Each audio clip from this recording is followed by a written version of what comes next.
Hi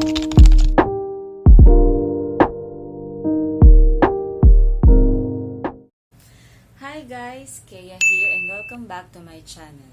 For today's video, gagawa tayo ng do-it-yourself line wall art. Isa ka din ba sa mga nahihilig ngayon sa mga minimalist style designs? Kung nag-iisip ka pa ng pwedeng idagdag sa iyong home decorations, tamang-tama itong gagawin natin. And sobrang dali at simple lang nito.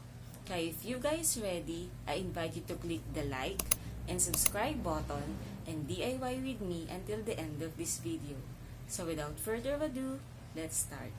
For the materials, gagamit tayo ng frame, acrylic paint marker, printed designs at burlap cloth.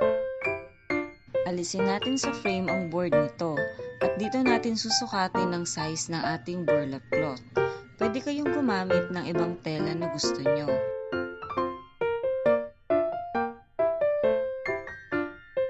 Cut lang natin ito at meron na tayong background para sa ating line art.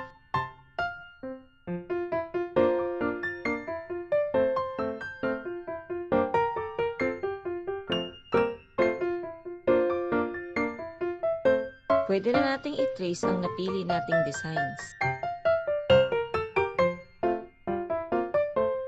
Gumamit ako ng water-based acrylic paint marker. Make sure na i-shake itong mabuti para mag-mix ang ink. Marami kayong pwedeng mabiling paint markers online, pero itong brand na to, thick ang ink niya. Hindi mo na kailangan doblehin ng layer. Pero madali ito ma-scrape off sa mga metals, plastics, and glasses.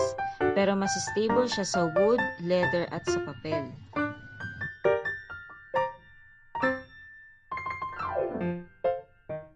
After natin i-trace, papatuyuin muna natin ito. Para magtagal ang inyong paint markers, make sure to store it horizontally para mag-flow pa din yung ink next time na gamitin mo ito at para hindi matuyo. At kapag natuyo na, ilalagay na natin ito sa frame at syempre, huwag kalimutan ng ating burlap cloth.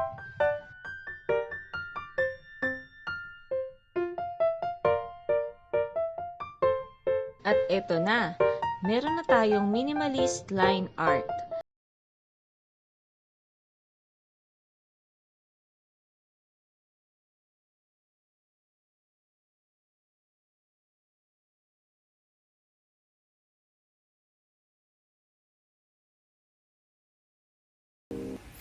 And that's it guys. Sana may natutunan ulit kayo ngayong araw na to. Samahan nyo ko sa mga susunod pa nating DIY videos. Just click the notification bell para updated kayo sa mga bago kong uploads. Thank you for watching and see you on my next vlog.